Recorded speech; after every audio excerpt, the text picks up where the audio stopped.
dehors, il faisait froid. Faisait frais, ouais. Le café, fait du bien. Là, moi, je suis vraiment novice. Écoute, je suis chasseur, je fais longtemps, j'entretiens des sites, je reçois du monde, je suis guide. Ici, je connais pas les semences. Ouais. C'est quoi, t'as 2 sacs, c'est quoi? Bon, premièrement, 2 sacs, 2 formats. Okay. Donc, on a le 1 kg, puis on a le 2,3 kg. OK. Donc, pour les personnes qui font des plus grands champs, puis les personnes qui font un champ correct. OK. Champ correct, c'est quoi la dimension d'un champ correct? La dimension d'un champ correct, ça dépend du type de semence, premièrement. Parce qu'il y a des semences, la grosseur est différente. Si on prend, on a du Winter Pea, qui est une sorte de pois, que la semence va être grosse comme mon pouce. On peut voir que c'est pas la même semence de grosseur que le brassica, qui est vraiment de la petite bille. Donc, un champ correct, si on va avec chicorée, brassica, trèfle, 1 kg va donner 10 000 pieds carrés. Okay. Là, tu viens de m'énumérer 4 sortes de plants. Je retrouve ça dans un sac? Non. Nous, on vend les semences, c'est 100% juste de la semence.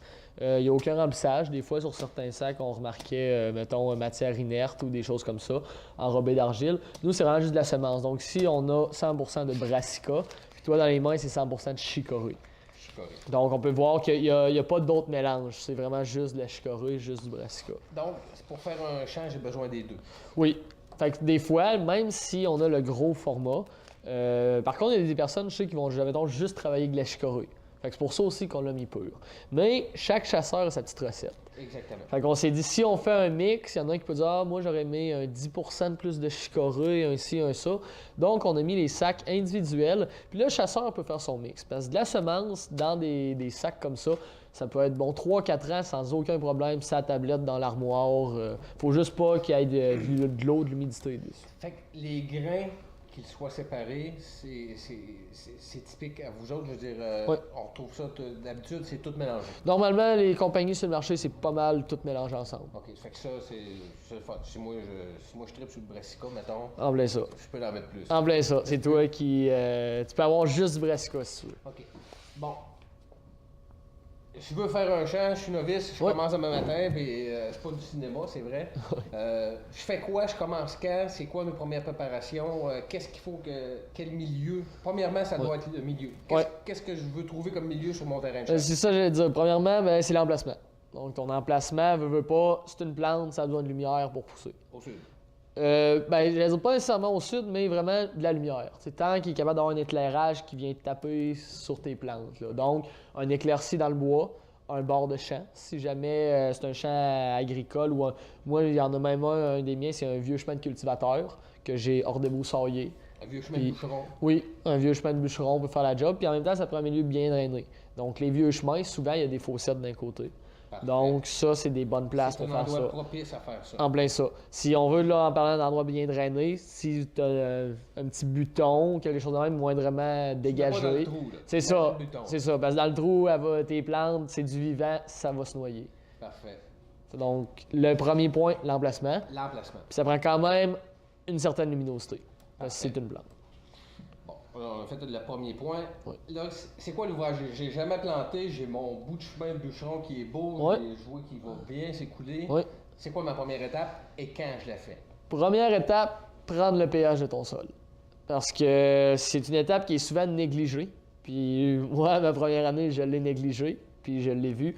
C'est le pH qui contrôle vraiment tout. Comment je fais pour faire ça? Ça, ici à la meunerie, on reçoit déjà des échantillons de terre pour les cultivateurs. Donc, on peut faire les tests. Sinon, certains centres jardins sont capables aussi d'en faire. Donc, vous pouvez soit nous envoyer des échantillons ou vous informer dans la région s'il y a déjà un service de ça. Okay. Sinon, je sais que sur le marché, c'est sûr que c'est plus dispendieux, plus coûteux, mais ils vendent des sondes de temps en temps faites pour ça. Parfait. Puis c'est la même chose ici, il y a des frais. Oui, c'est ça. C'est ça. C'est une analyse complète. Puis pour avoir le résultat de l'analyse, bon, je prends mon petit pot de terre. Ouais. Ça t'en prend combien de terre? Normalement, on conseille au monde de prendre 3-4 places dans leur champ. Puis c'est pas. La grosseur de c'est ça, une petite pelle à jardin, là, juste pour dire en plein ça. Idéalement, on dit un sac en papier pour que l'humidité, ça puisse respirer, pour que ça fasse une condensation. Okay. Mais, ou si c'est un ziploc, des petits trous dedans pour que ça puisse respirer. Est-ce qu'il faut que je me déplace ou je peux t'envoyer ça peut être par la poste. OK. Ça fait que, je mets ça dans un sac de papier, je mets ça dans une petite boîte. Oui. sac de plastique, j'imagine, par la poste. Ouais, idéalement, oui, c'est ça. Puis je peux t'envoyer ça, j'ai pas Oui. besoin de me déplacer si Non. je reste à Rouyn-Noranda. Non, mais veux pas, ça va nous prendre idéalement votre adresse courriel parce que nous, les résultats, on aime bien renvoyer ça complètement électroniquement. Comme ça, vous avez vraiment toute la description. Parce que maintenant, avec Internet, c'est beaucoup plus facile d'avoir toute la description des carences. À partir du moment où je t'envoie mon sac de terre Ouais. par la poste, Ouais. je vais avoir un résultat dans combien de temps? Normalement, c'est en dedans d'une semaine, maximum. Là. Si on dit 10 jours, on se trompe. Ouais, 10 jours, on s'en va pas. Bon, parfait. Mon pH est beau. Oui. Qu'est-ce que je fais? J'aimerais mieux qu'on y aille dans S'il est pas beau, c'est ça, j'allais dire. J'aimerais mieux qu'on y aille dans une situation que le pH n'est pas beau. Parce que en forêt, ça va me surprendre énormément que ton sol soit beau. Au Québec, on a énormément de sols acides, des pH quand même bas. On va parler peut-être de 5, entre 5 et 6 souvent. Là. 5, c'est quand même relativement rare, mais souvent, il ne sera pas beau. Donc, il faut mettre de la chaux. De la chaux, on en vend ici à Meunerie. Puis la chaux, ben, c'est pas sorcier, les centres jardins aussi. Mais la chaux, pour faire remonter, le rendre plus basique, dans le fond, faire remonter ton C'est quoi notre pH. target? Entre 6 et 7. OK. Quand tu es entre 6 et 7, ça va pousser. Y a-tu des portions, des normes où il faut que je refasse faire un test? Bien, idéalement, si ton pH, exemple, il était de 5,5, tu as mis de la chaux, idéalement, au moins savoir il est rendu à combien si tu as mis assez de chaux. Mais normalement, avec l'analyse, on envoie aussi combien de chaux il va falloir que tu mettes. Une recommandation. Parfait. Donc, avec ça, si tu as mis les bonnes proportions, c'est sûr que, idéalement, tu sais, la nature, on n'a pas le contrôle total dessus. Non. Donc, c'est sûr qu'idéalement, en refaire un petit après, c'est toujours bénéfique. Mais cette étape-là, c'est au choix. C'est sûr que si vous en faites un autre après, c'est sûr que le résultat risque d'être meilleur parce qu'on va vous dire oui, c'est correct. Finalement, non, c'est pas correct. Vous pouvez aussi, normalement, avec la recommandation, c'est censé être correct. OK. Fait que rendu là, si on veut, c'est un peu un guess du client. Si Mais il y a normalement, quand même- on conseille il y a d'en quand même beaucoup de faire. préparation, je pense que tu l'as dit, tu as fait de l'expérience. Ouais. Là, je le comprends. C'est quand même le style d'appâtage qui Oui. demande le plus de temps et de préparation. En tout cas, pour le préparer, une fois fait, je suis d'accord, ça va pousser. Ouais. Mais je veux dire, c'est important de ne pas se tromper au début. C'est ça. Ben, c'est un boost au printemps. C'est comme n'importe quel cultivateur qu'on voit, toi t'es plus de l'Estrie, que ça soit Sherbrooke, ces places-là, n'importe quel cultivateur, c'est un boost au printemps. Il va labourer son champ. Tu sais, c'est de l'agriculture, les champs nourriciers. Oui. Il va labourer son champ. Lui aussi, il va étendre du fumier, souvent pour au lieu de l'engrais. Oui. Puis si son pH n'est pas correct, il va mettre de la chaux. Mais tout le reste de ta saison, ça se fait tout seul.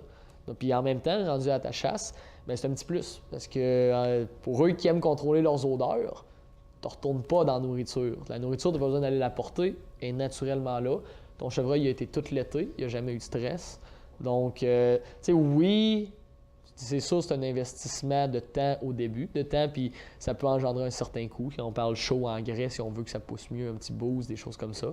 Mais c'est un investissement, selon moi, qui en vaut la peine. Mon pH est beau. Oui. Prochaine étape. Prochaine étape, ben là, on va hercer, virer à terre. Normalement, tu sais, c'est sûr, s'il y a des petits cotons de foin ou des choses comme ça, un grand foin, des petits cotons d'érable, on déboussaille. Quelle là. profondeur? Je veux dire, je peux-tu arriver là avec une machine à jardin? Un rhodoculteur, dans le bois, souvent, tu vas pogner un peu de racines. Mais il ne faut pas non plus dans le bois que ça soit trop viré la terre. Parce que sinon, on peut réveiller des graines en dormance, de mauvaises herbes, autre chose, qui vont sortir. Donc, ça serait... Bien, souvent, une herse à dents, moi, c'est ce que j'utilise, puis ça fonctionne très bien. Une herse à dents fait quand même la job. Donc, je vous dirais un 3 pouces de sol qui sort de mélange. Là. Crochet pour un tracteur? 4 roues. Un 4 roues. Quand je vais dans des Juste champs. des herses à dents? Ouais, les herses à dents, mais vous passez plus qu'une fois. Là. T'sais, moi, des fois, je peux passer 5-6 fois à la même place. C'est vraiment mélanger ça. Là. Okay. Faut... Mais c'est quand même, je veux dire, t'as pas besoin d'une machinerie agricole. Non, là. non. Une herse à dents, La brasse ça plupart, comme il faut. ouais, la plupart, c'est ça. La machinerie agricole, moi, ça arrive que j'en utilise, mais quand c'est un ancien champ de cultivateur qui a abandonné ou des places comme ça, là, tu sais, c'est déjà un champ, c'est accessible en tracteur, c'est correct. Mais j'ai beaucoup de champs directement dans le bois qui sont faits en VTT avec la herse à dents. Puis c'est pas plus sorcier que ça pour ce point-là. Parfait. On est à quelle date, là? Souvent, le monde, si vous avez peur d'oublier les dates, fiez-vous aux cultivateurs de la région. Dépendant des régions, ici, on va parler peut-être fin mai pour la plupart des semences printanières. Parce que dans les semences, tu as des semences plus de chasse, plus d'automne. Tu as des semences plus printanières.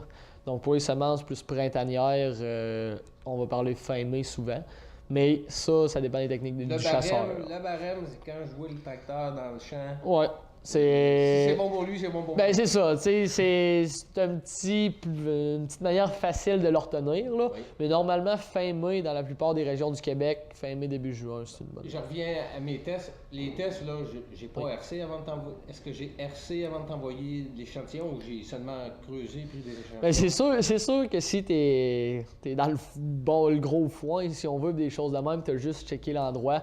Idéalement, peut-être revirer le sol un peu avant, là, parce que la mode de racine, nous, on la veut pas nécessairement. Okay. Mais ça peut être fait, si c'est quand même une place moindrement belle. Il est pas mal fait en même temps. Je gerce Oui. mon Oui. champ, je prends ma pelletée de terre, je t'envoie ça. En plein ça. Ça, idéalement, ça va avec, là. Bon, parfait. Mais la terre, à la minute que c'est dégelé, je peux commencer à travailler ma terre? Oui.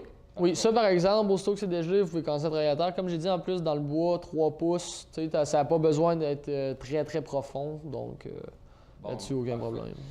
Fait que notre terre RC, on a nos résultats, on voit le fermier qui est dans le champ, Ouais. On est prêt à planter. Ouais. Je plante ça comment?